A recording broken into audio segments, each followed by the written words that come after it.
We're live. What time does the 7 o'clock meeting start? 7 o'clock. Thanks, Sean. Wow, that was good. Thank you, Sean. Welcome to Position Neutrality. We start every session of Position Neutrality with a prayer, and Wayne has agreed to do that for us tonight.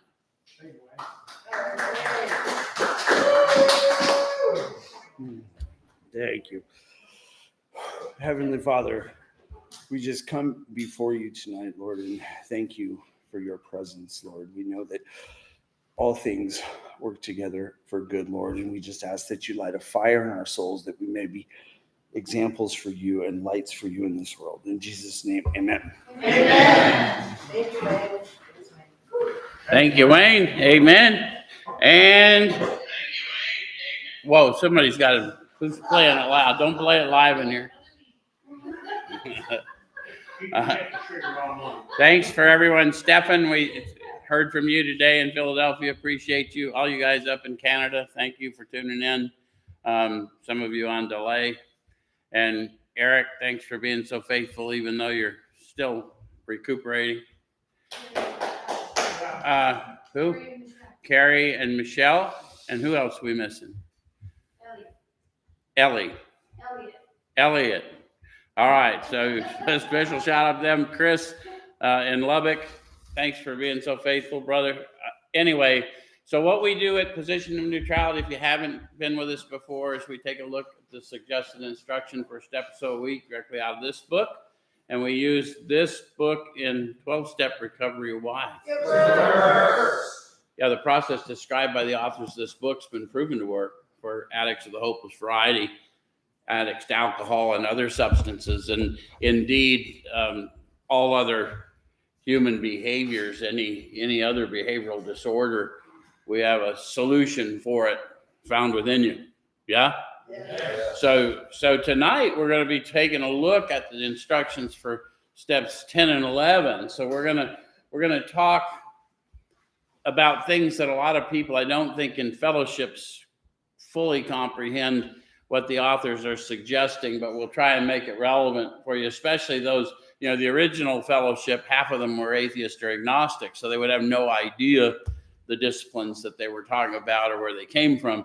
The more religious types may have forgotten, at least if they were Christian religious types, they may have forgotten some of these teachings, but we're going to try and amplify for both here because we try not to exclude anybody with what we do in Position of Neutrality and make it make sense so that you can grow in it. I'm going to start on page 83 of your book.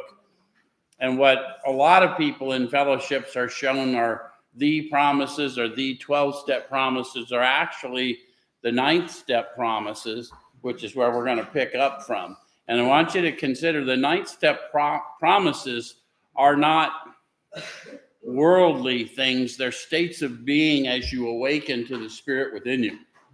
Does that make sense? So when they start talking about not regretting the past, that doesn't mean we're focused on the past. We just know that the past that we've been delivered from is useful to somebody that's going through it or preparing to go through it. Yeah. And so when appropriate, we are properly armed with our facts about ourselves and we can tell them the story of how that went down. But in order to be able to do that, we need to sort of stay awakened ourselves. So we're going to start with the 9th step promises, which is our spirit beginning to wake up within us. And then we're going to start looking at 10 and 11, which is the disciplines through which I maintain that awakened state of spirit and strengthen that. Does it make sense? All right. So bottom of 83, if we're painstaking about this phase of our development, we'll be amazed before we're halfway through. So now that I've explained what that is, we understand this phase of our development as I've taken an inventory. I've learned the facts about myself. I've shared them with another human being. I've learned that the flow of the Spirit isn't conceptual, that it's sensory and it's tangible. And I've started to learn to discern between the way I think and the way the Spirit would prefer I act. Yes? Okay. So then it says we're going to know a new freedom and a new happiness. So when they say new, what do they mean? Never before. Yeah, unlike anything I've experienced before. So they're not talking about abstinence per se, although that may be unfamiliar to us. they're talking about what I asked for in 3, right? What did I ask for in 3? Freedom from the bondage of self. Relieve me of the bondage of self. So I'm starting to experience that now. Yes? Yes. Okay. And then it says, we'll not regret the past nor wish to shut the door on it. We kind of talked about that. Don't live in the past, but when appropriate, you go visit it to either remind yourself what you're going through is passing, or whatever you're seeing someone else is going through. You can encourage them that we get through those things. Yep. All right. So we'll comprehend the word serenity and we will know peace. I like the way the authors talk to us about states of being. Focus on that just a little bit. Comprehend and know. Right. That's deeper than an intellectual exercise, isn't it? Yeah. So to know peace is not necessarily to be absent the storm, but to be peaceful in the storm. Right. Yes? Yeah. All right. So no matter how far down the scale we've gone, we'll see how our experience can benefit others. Yes? Yes. And I would caution you, you will if you continue and you go and show others what you've been shown. You'll get a little stale if you don't. Yeah. Right. That feeling of uselessness and self-pity will disappear. How many of you have fallen into states of uselessness and self-pity and then went out and helped somebody and found Yes. that disappeared again? Yeah. All right, so we'll lose interest in selfish things and gain interest in our fellows. How many of you started to realize that the selfish things cause my suffering, and when I focus on how I can help others, somehow I become unburdened? Yeah. So it's a state of being. It's not for us to lecture about. You need to walk it out and have the experience, yeah? All right, so self-seeking will slip away. Now they're promising me. I'll quit participating in the selfish condition by self-seeking, and I'll start turning my thoughts to how I can help. A window opens into our consciousness when we turn our thoughts to another, Right. and it allows for something new to come in. Make sense? All right, so our whole attitude and outlook upon life will change. Now, they talked about us needing a revolution, right? We needed a revolution in the way we lived and thought. And now they're talking about how that's happening. We think of a revolution, we often think suddenly, but it's not necessarily always suddenly, is it? Sometimes it's a process of viewing the world differently and then suddenly discovering, wow, I don't think the way I used to think. Yeah? All right. So fear of people and of economic insecurity will leave us. A lot of times people don't get that. Fear of economic insecurity and fear of people generally comes from me confronting those fears and starting to engage with people. And I'm probably going to go through some economic insecurity. And for many of us who have behavioral disorders around economic insecurity that cause us to behave in criminal patterns, now it's not necessary to do that because that's no way to build lasting foundations. Yes? Right. All right. So we'll intuitively know how to handle situations which used to baffle us. How many of you have had profound experiences of that? Oh, yeah. Huge. I mean, sometimes in the beginning, it's just simple. Like I could not get to work or keep a job. And even when I could get to work, they would drug test and then I couldn't keep. Yeah. So that baffled me. Yeah. Yeah. But now, and then later on, it's all kinds of, for one thing, as we grow in the spirit, we perceive problems less. So there's less that needs to be solved. Does it make sense? All right. So we'll suddenly realize that God is doing for us what we could not do for ourselves. How many of you have had a relapse and got stuck in the cycle, spree and remorse, and then suddenly that gorilla got off your back again as you started serving, and you realize I did everything I knew to do, and I could not get that off my mind. It just all of a sudden it's gone. Yeah. Yeah, that's a state of being. We just realize we're no longer tethered to something, don't we? It's different than I don't pick up no matter what. How many of you have stopped smoking How many of you have had it removed? Have you noticed that's a different experience? Yes. Yeah, we don't notice what everyone else is doing. We don't care if they're smoking around. I mean, it's not the most pleasant odor, but who cares? Whatever. You know? So then it says, are these extravagant promises? Yes. Yeah, Carrie Ann says, yes, they are extravagant.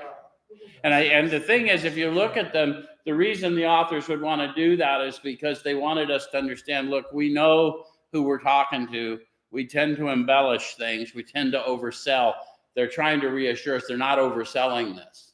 There's more and more and more, right? So it says, we think not. They're being fulfilled among us, sometimes quickly, sometimes slowly. And then they give us a promise. I don't know why it doesn't hang on any walls. They will always materialize if we work for them. So there's a promise and condition. If you're burdened by the world and your thoughts about your situation and you're doing the things suggested, they will always, these promises, that freedom, that free indeed state that we all crave will materialize. And this is not theories, these are facts from their experience, yes? So you see why you need to understand and you need to help others understand these are states of being. This isn't the new car. This isn't the dream job. This isn't the dream relationship. Those are all worldly things. These are otherworldly things. Yeah? All right. So then it says this thought brings us to step 10. So what thought? They'll always materialize if we work for them. And then they're going to tell us what that work looks like in awakening and serving. Yes? All right. So which suggests we continue to take personal inventory and continue to set right any new mistakes as we go along. So they said continue. So if I'm continuing, when did I start?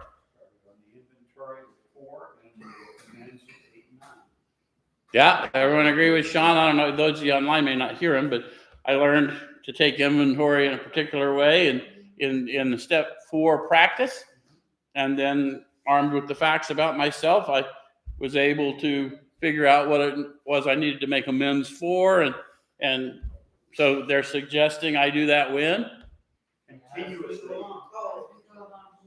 Continuously as we go along. That's why we want to encourage people. If you've been shown the steps as a workbook exercise, it is not a workbook exercise. I know it's a manner of living, and all these things fold into one another. They're all inclusive, not mutually exclusive. It's about waking up, right? Okay, so we vigorously commenced this way of living as we cleaned up the past. So if you've armed yourself with the facts about yourself and you've sorted out what you were willing to do, what you weren't yet willing to do, what you're praying for willingness to do, then you might as well go prove that you're willing and go do some of it. Make sense? All right, so we have entered the world of the Spirit. They didn't equivocate, did they? Now, think about that. If you're coming from a more religious background, that may not sound like much of a thing to say. But if you came from the atheist or agnostic persuasion, they obviously have had a different experience, haven't they? We have entered the world of the Spirit.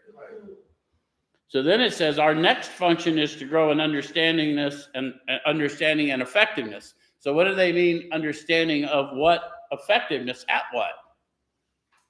Understanding who we are and effectiveness of what we're doing. Yeah. Effectiveness helping others. Maybe. Well, and what help looks like. Understanding the difference between my voice and his voice. How many of you are pretty sure whatever you're fixing to do was God-led and found out later, nope, that was Joe.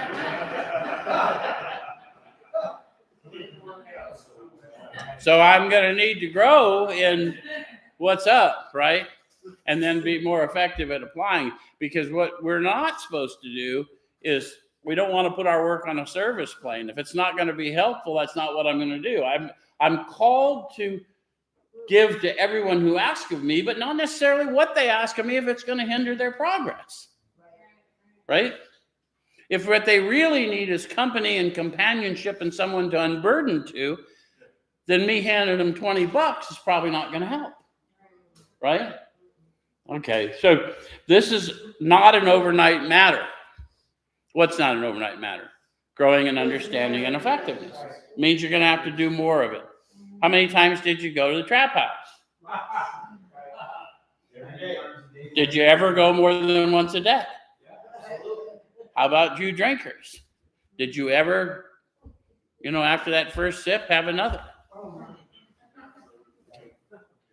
So you may have to practice it like you mean it, right? All right, so then it says it should continue for our lifetime. Right? What was the step 3 decision? My thoughts and my breath to advocate for my brother and sister for a lifetime. In exchange to live out my life and truly live, I'm going to live for a higher purpose. Yeah? All right, so continue to watch for selfishness, dishonesty, resentment, and fear.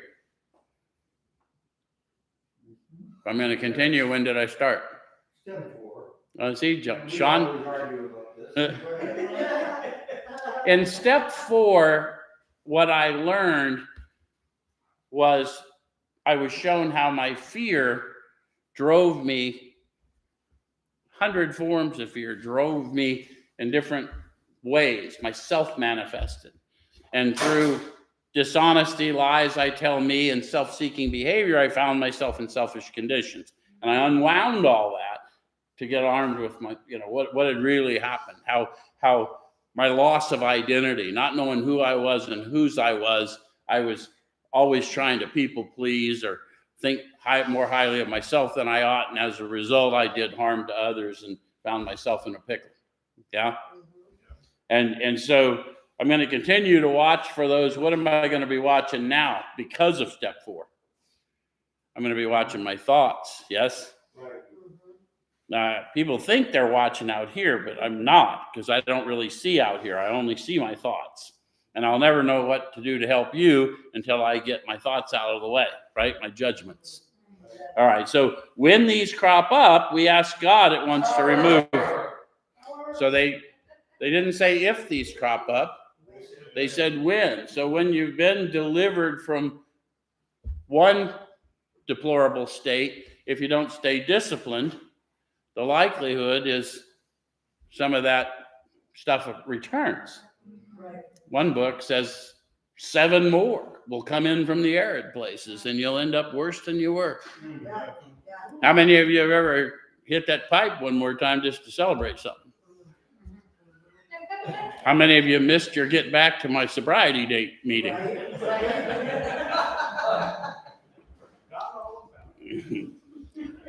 I just kept moving it.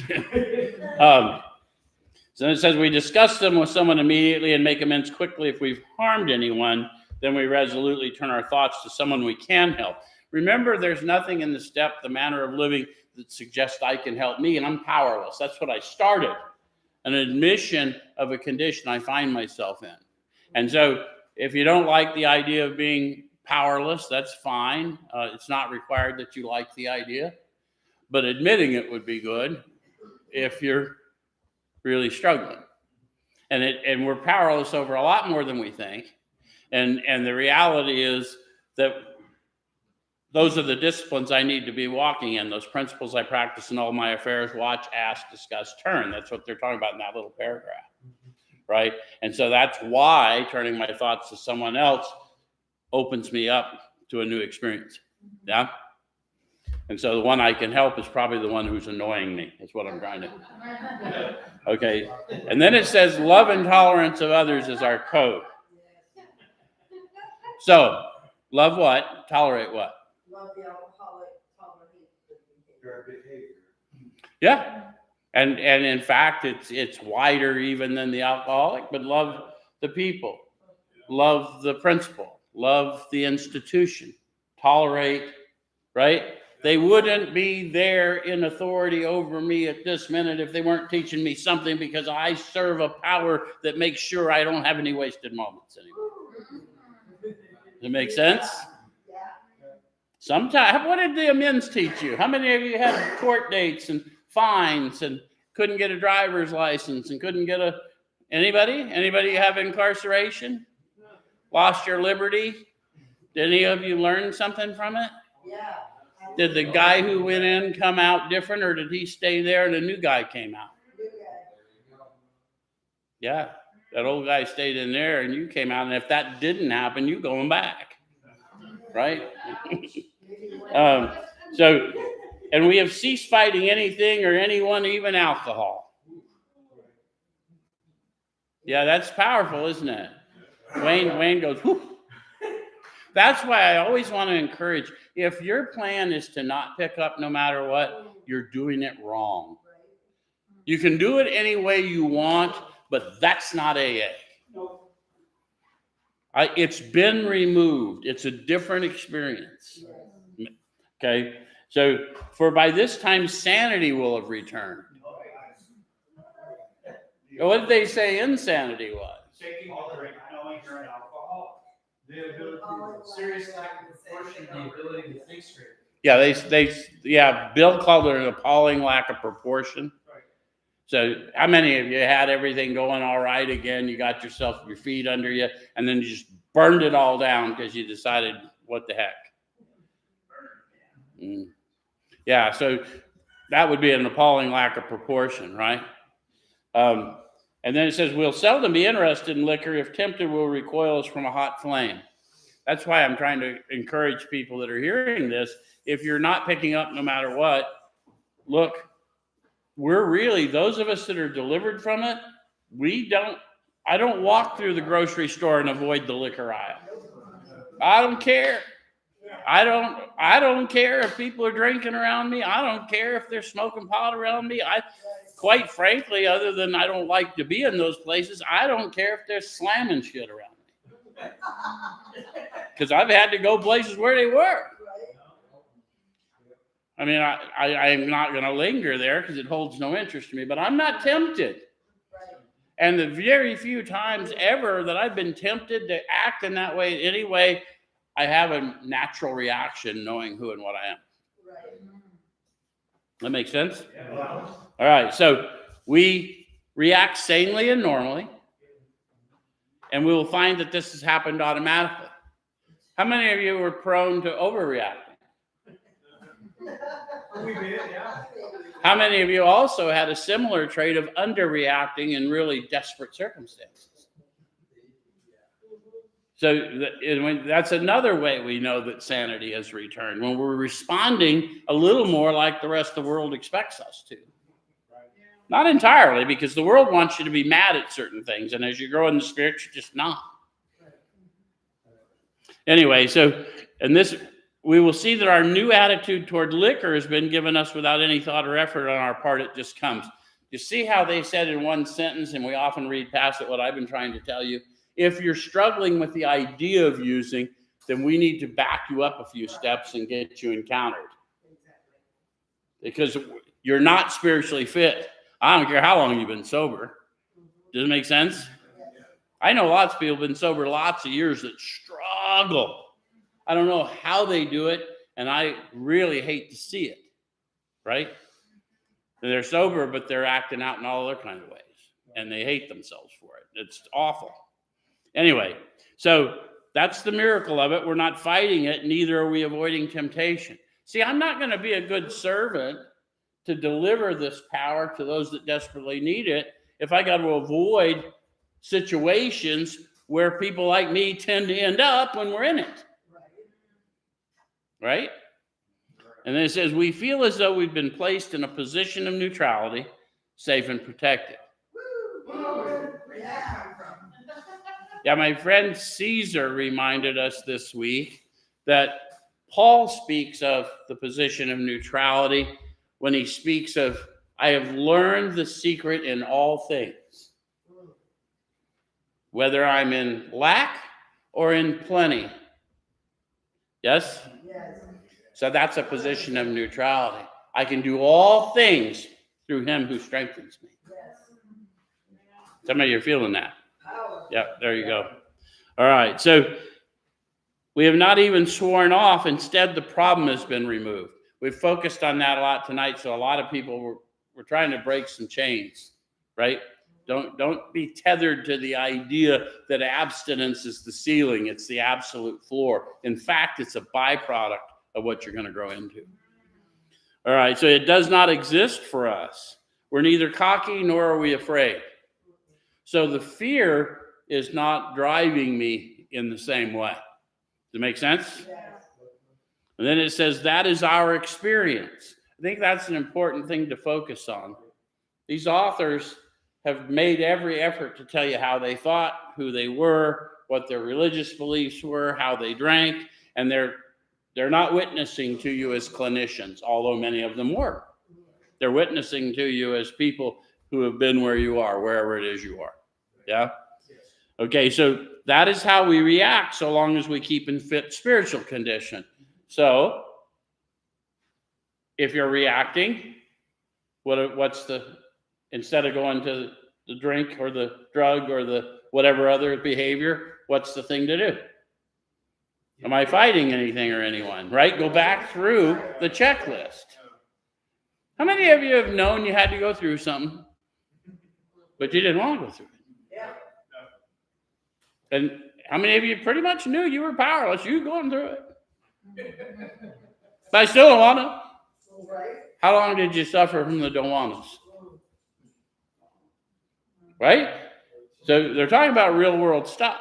Yeah? So it's easy to let up on the spiritual program of action and rest on our laurels. That's when someone says, have you prayed about it? And I go, well, that's just dumb. Oh, he could relieve you from all that mess, Joe, but he can't handle the route to work. He can't handle this silly little spat you're having with name it. I remember my sponsor told me years ago, I said, those stupid people at the cell phone company, they've shut my phone off, and I know I paid that bill. That bill's wrong. He goes, well, you can be right, or you can be in communication, Joe.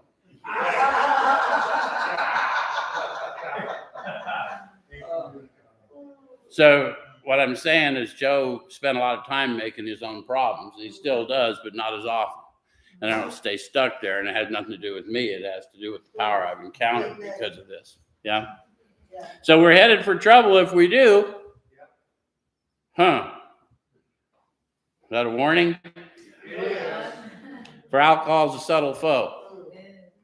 You know, we can always tell the ones that are getting close to going off on something because they're restless, irritable, and discontent. And if we would be into our calling, we would pull them aside and say, hey, look, I can feel it on you. And you can be mad at me as you want to, but you can't lie to me without my permission, right? Okay, so we're not cured of alcoholism. See, they're telling you alcoholism has very little to do with alcohol at all, huh? It's a symptom of my underlying malady. So what we really have is a daily reprieve contingent on the maintenance of our spiritual condition. Why do I want to maintain a fit spiritual condition? So I don't die. It helps if you have some grounding, even if it's not your belief system, if you get some grounding in that other book. For we do not wrestle with flesh and blood. We wrestle with authorities and principalities in heavenly realms. And the weapons we use, which is what they're teaching, is how to arm ourselves for today, not with these, but with the fists of our mind, right? Power to demolish strongholds. And the strongholds are my thoughts about situations, my thought loops that keep me stuck in things I know aren't in my best interest, yes? So we take captive every thought and submit it to power within. Yes? Okay, and I didn't just make that up, guys. That was written down a couple thousand years ago. Be quick to see where religious people are right. Not that they're right, but where they're right, because there's a lot of wisdom there. Yeah? So then it says, every day is a day we must carry the vision of God's will into our. Well, I forgot to mention to you, if you're just tuning in, when I say God, they say power, because what we're trying not to do is offend anybody who's not kind of grown into. When we speak of this power, we're talking about power found within every man, woman, and child. And it presents itself as power, peace, happiness, a sense of direction flowing into us. And so what we don't want to do is block our consciousness of that power in and on our lives. which is why we're going to unpack as we go along rather than drag that stuff along like we did for so much of our lives. Yeah? So every day is a day we must carry the vision of God's will into all of our activities. So which day? And which activities? And you guys newer to this, you're going to think it's silly, but you won't in time. Right? Every day, because it's always now. All of my activities, because I'm always his. Yes? Yes. And then it says, how can I best serve thee? Thy will, not mine, be done. The not mine's in parentheses, and I want you to pay attention to that. The authors did everything intentional. Why did they do that? To call attention to. Call attention to the fact that I do have a will apart from what God wills, but it has no power to change.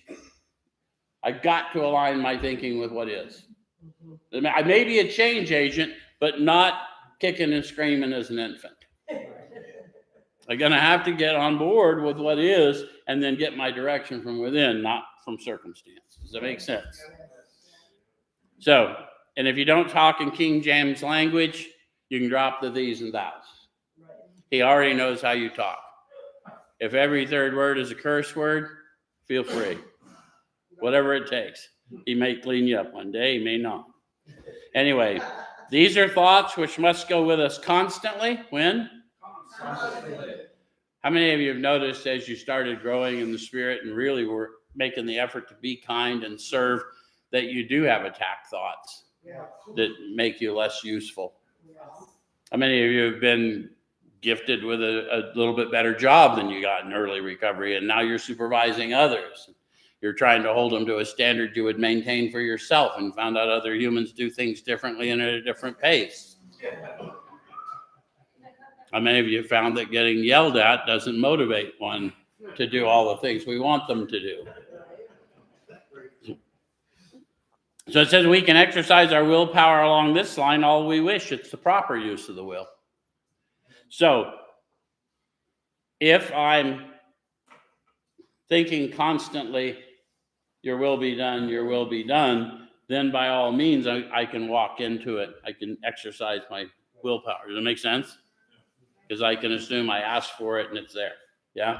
Learning to walk in faith, the manner of living. Does that make sense?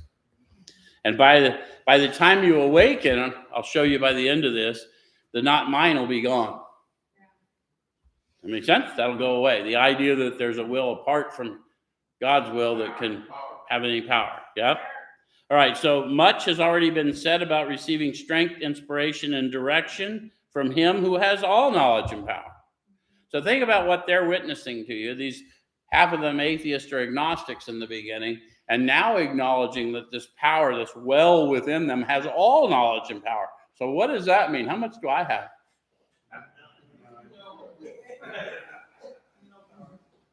That other book tells us, remain in the vine.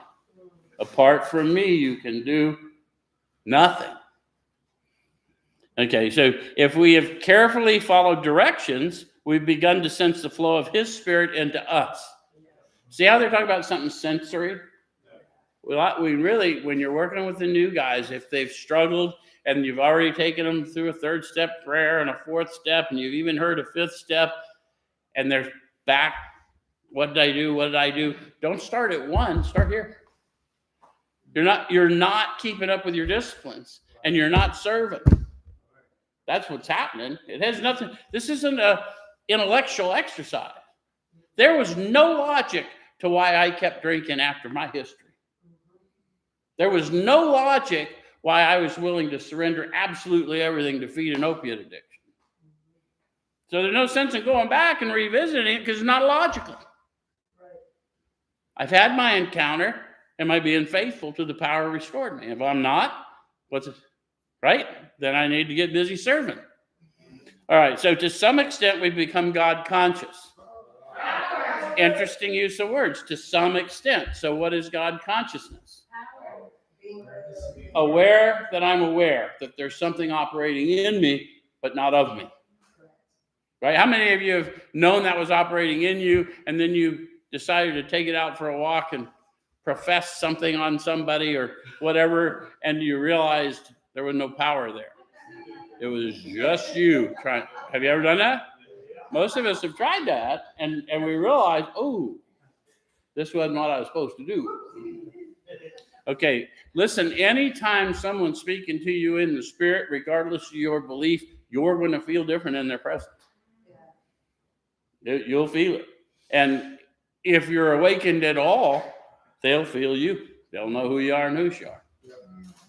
All right, so we have begun to develop this vital sixth sense. Why is that consciousness vital? It is life, right? Right? It's your breath. It's everything that is the human existence. How many of you started seeing different, hearing different, feeling different? Yeah. All right, but we must go further, and that means more action. So they keep encouraging us to go more. Don't retrench. Don't go into complaining. Serve. All right, so step 11 suggests prayer and meditation. If you're going to ask, listen. Yes. How many of you are so busy asking and just never quit selling? You ever met that guy? He never quit selling. You don't know how to take yes for an answer, do you, Bob? So we shouldn't be shy on this matter of prayer. Better men than we are using it constantly. It works if we have the proper attitude and work at it. So what are the works that they're suggesting? Wake up, stay awake. Be in discourse with my Creator all day as I go along. Yes? All right, so it would be easy to be vague about this matter. How many of you are having revelations as we break this down and realize that people have showed you this before? We're very vague about this matter. People are vague because they don't know. They haven't put it into practice. It's very difficult to describe even for those of us who live in it because of its sensory nature. We can only encourage you, right? That if you'll practice these things, you'll find that you have progressive freedoms of your thinker. Yeah, thank God. So yet we believe we can make some definite and valuable suggestions. So shall we dive into some of their? So when they say definite and valuable, if you'll put them into practice, you'll find value. And they're specific enough, anyone can put them into practice. Does that make sense? Yep. So when we retire at night, we constructively review our day. Right. How many of you didn't do a lot of constructive reviews? Maybe destructively reviewed your day. Any of you live in remorse or hatred or resentment? Yeah, even self-loathing is that. So one of the things we're going to do is we're going to start acting our way into better thinking. And one of the ways we act is start constructively reviewing. That's why every meeting you go to, every third meeting, they're going to want to talk to you about gratitude. And you're going, what the fuck they want to talk about gratitude for? It's because I need to change my thinker and discipline it to be grateful for the breath I have and the opportunity to serve. And I got a bunch of people who've been to a lot of meetings. They all chuckle because they've all had that, another regular gratitude. You know, hit that sucker with a stick. All right, so when we retire at night, we constructively review our day. Were we resentful, selfish, dishonest, or afraid? Now, that's what I was supposed to be looking for all day long as I went along. But now I'm getting ready to stop, and I realized maybe I didn't keep up. Any of you? The authors told us over and over, hey, we're not saints. The point is we're willing to grow. And the way you grow is you get your rest by unburdening before you lay down, acknowledge that you could have done better, and some things you did fine, and usually when it went really well, you weren't thinking of you at all. And then you can have honest prayers, yes?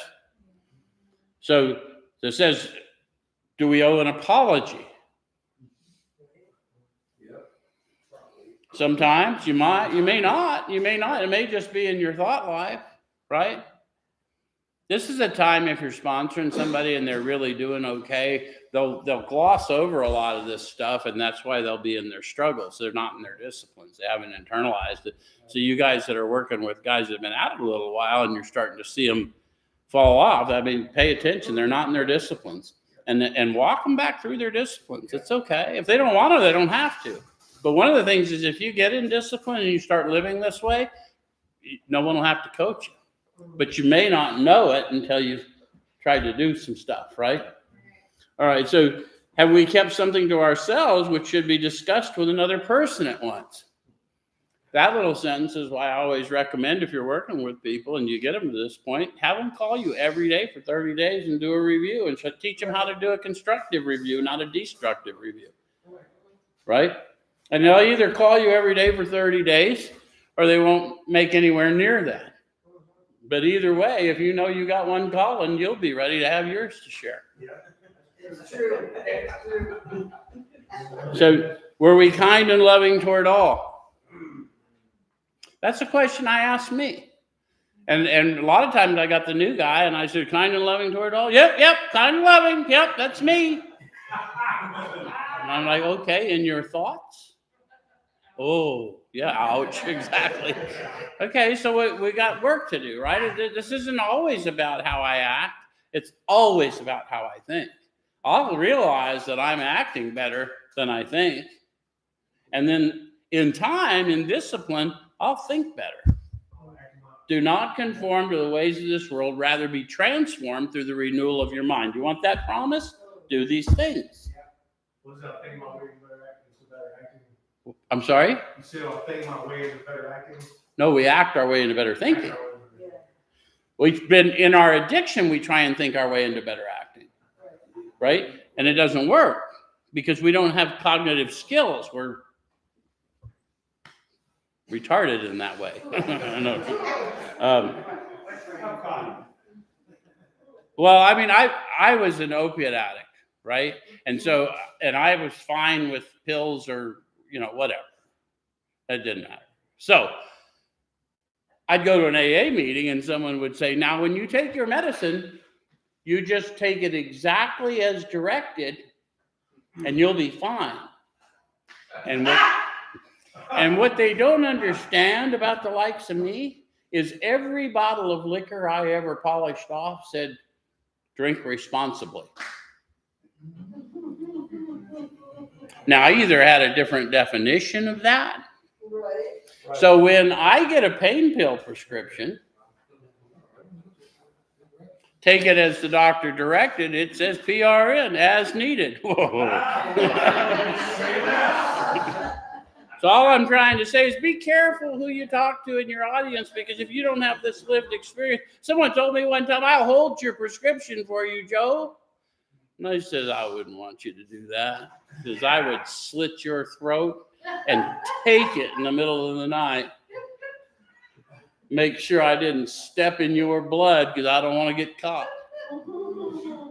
And I have grown to like you. So some of you people think I'm kidding, and some of you have known me long enough to know, no, he's not. Were we thinking of ourselves most of the time? How many of you have learned that when I'm stuck in me, that life does not go well? Yes. Life gets really small really fast, yeah? So, or were we thinking of what we could do for others? How many of you have learned that's the escape? Turn your thoughts to others, a window opens to your consciousness and new power flows in every time. Watch, ask, discuss, turn. And then it says of what we could pack into the stream of life. It isn't about what I can take from this situation. It's what am I getting from this situation? And if I don't think I'm getting anything at all, then am I at least growing spiritually enough to not share that experience with whoever it is I'm spending time with? You ever just told people how boring they were? Did you notice they didn't appreciate it? It was that Clancy gave the whole story that one time about he saved up the thing to tell people that he was boring, or he said that he was boring. The guy said, "You're boring. You're bored because you're boring." Right. Yeah. Right. You're kind of a boring guy. Yeah. Yeah. So, but we must be careful not to drift into worry, remorse, or morbid reflection, for that would diminish our usefulness to others. So now you guys that are into self-harm, you guys that are into punishing yourselves in various ways, the euphoria you get from that kind of stuff becomes an obsession. For those of you guys that are driven by rage, you start to get your fix from allowing yourself to rage. Yes? So and then those of us that are just self-pity addicts, that I can justify anything as long as I know it's not my fault. That's the morbid reflection. Does that make sense? I meet two types of people when I get through an inventory. The ones who say, yep, selfish, that's me. And the ones that tell me, no, I'm always thinking of others. I'm the most selfless individual I know. Let me tell you how selfless I am. Look, I got a photo album of me being selfless. You go, we need to do the inventory and make a decision later, okay? So after making our review, we ask God's forgiveness and inquire what corrective measures should be taken. So if I'm asking, I'm expecting, yes?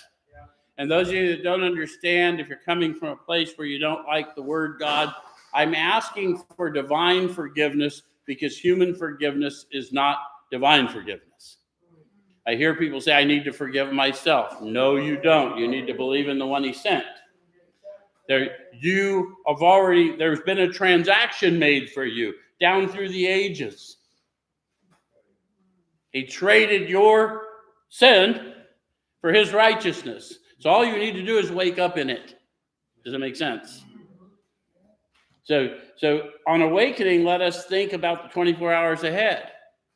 Now, wait a minute. They said, ask what corrective measures should be taken, and then they took me right to on awakening. Why did that happen? Any of you ever get a download in your sleep and you realized if you didn't do something with that idea right away, it would go away? Or you ever had the experience, well, that was brilliant. I'm going to just go pee, and then I'm going to write that down. And the minute you get up and do that, it's gone. Huh? How many of you have gotten revelation in the dream state? A lot of time. And we don't even know that's what it is, right? All right, so we consider our plans for the day before we begin. So before we begin what? Yeah, don't plan without knowledge, right? All knowledge and power, right? All right, so we ask God to direct our thinking, especially asking that it be divorced from self-pity, dishonest, or self-seeking motives. Character defects. Or just unhealthy, limiting thoughts.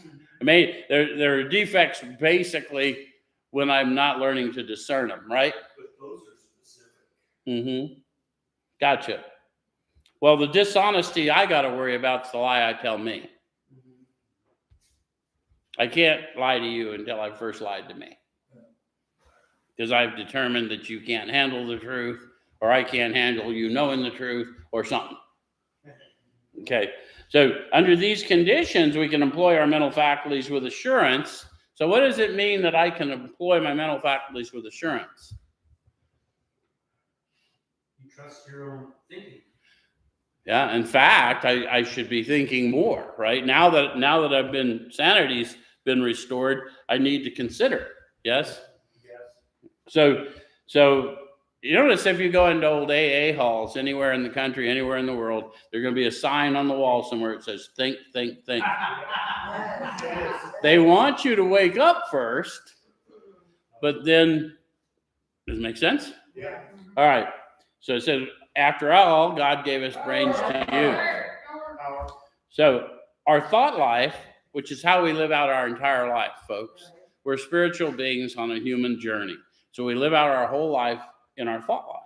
And so if I can make the highway of my thoughts straight, then my roads are straight. Does that make sense? Yes. So it says our thought life will be placed on a much higher plane when our thinking is cleared of wrong motives. So how did I clear of wrong motives? Ask God to direct my Direct my thinking, especially that it be divorced to self-pity, dishonest, or self-seeking motives. You don't have to be particularly religious to say that. And you don't have to wait till the end of the day. Every time you go into a situation that you know you sometimes find yourself annoyed there, start saying that to yourself.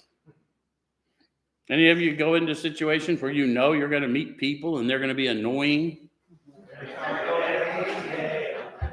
You guys, you young mothers that are raising kids and you know that they're being kids, but you want them to act like 20-year-olds right now because I'm doing something, right? So I'm going to need that. If you're the person that goes in the grocery store and still has a tractor beam to the liquor cabinet, then walk through there in this prayer. Because you can't serve and live under the bush, right? Okay, so in thinking about our day, we may face indecision. Any of you ever had that happen? Okay, so notice how they said this would be specific. So there's really good instruction here. So we may not be able to determine which course to take. So they first said indecision, then they told you what that looked like. I don't know. I've got all these options, and I don't know which one to take. Yes? It says here, where? At the intersection of where do I go? Yes? We ask God for inspiration. Now, that's not just God inspire me, but they tell me how it's going to come to me. So I ask expecting, and it comes to me as an intuitive thought or decision. Does that make sense? Yes. And then it says we relax and take it easy. Why? Because he's in charge. The meditating part of it.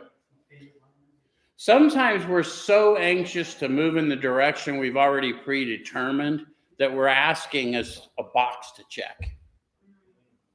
And sometimes the answer we get is not what we were hoping for. And nonetheless, it's the right answer. Have you ever got the right answer and then thought you needed to go back in? We revise that. So I need to quiet my mind enough to receive instruction and not just act. And again, I've got power in me to demolish those strongholds and pull them down and submit them to the power within me for good. Yeah. But I'm going to have to participate in that. Yep. So it says we're often surprised how the right answers come after we've tried this for a while. So you may be surprised that all of a sudden you're not struggling as much, and you may be surprised that someone else notices you're not struggling as much. That's usually what happens. Someone asks, well, I don't know what you're doing, but keep doing it because you're a whole lot different than you once were. What used to be the hunch or the occasional inspiration gradually becomes a working part of the mind.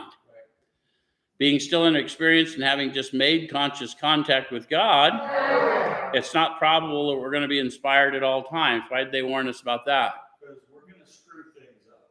Yeah, and we're not always we're going to feel like we're left out. You know, why have you forsaken me? It's going to happen. That's why we got promises, right?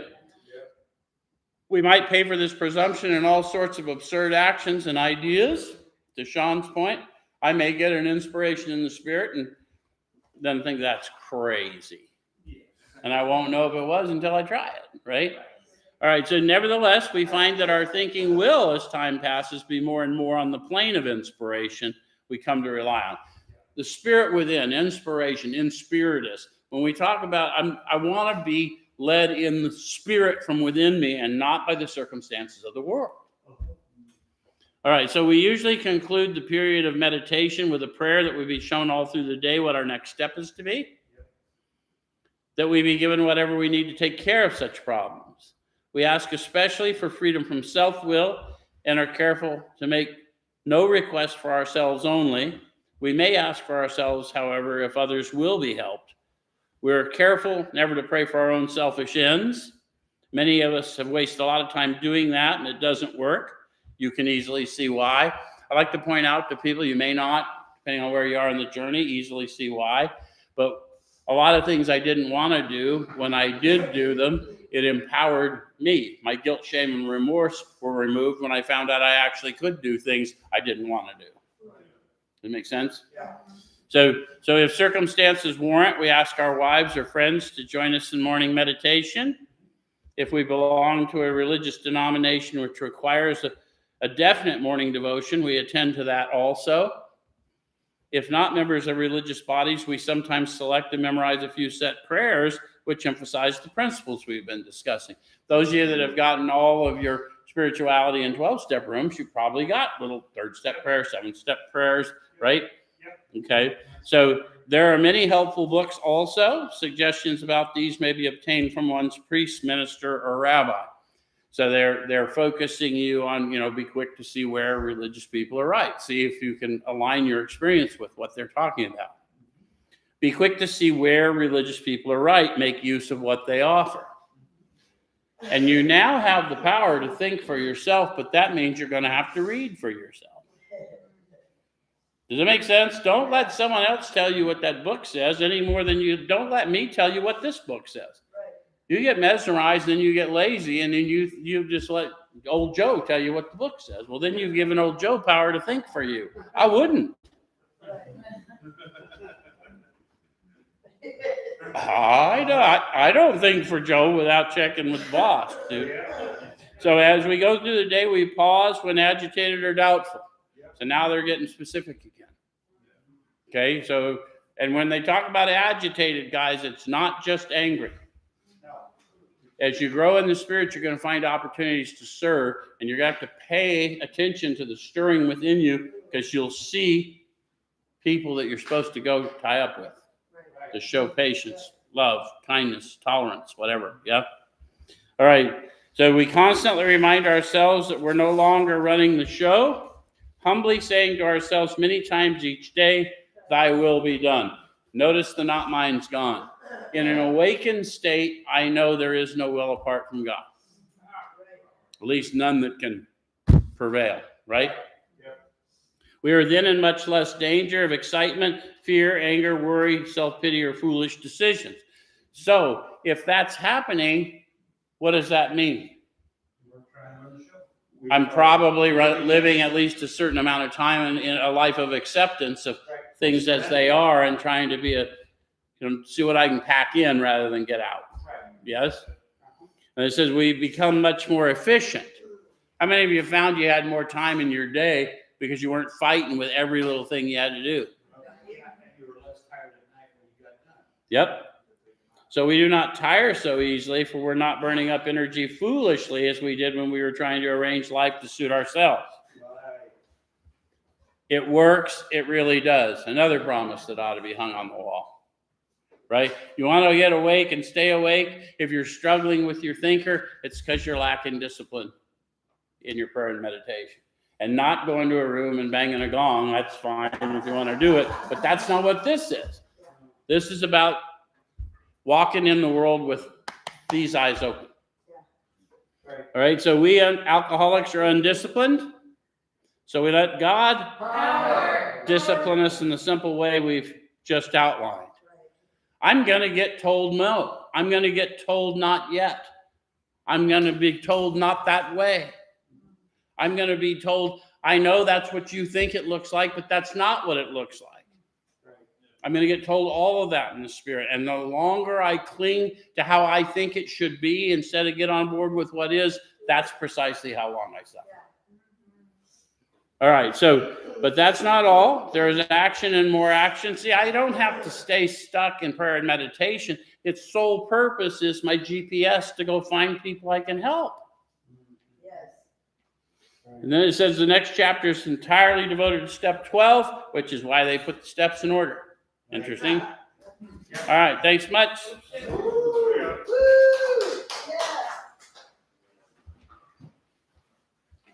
Wow, 2 buttons to push. I don't know if I'm capable.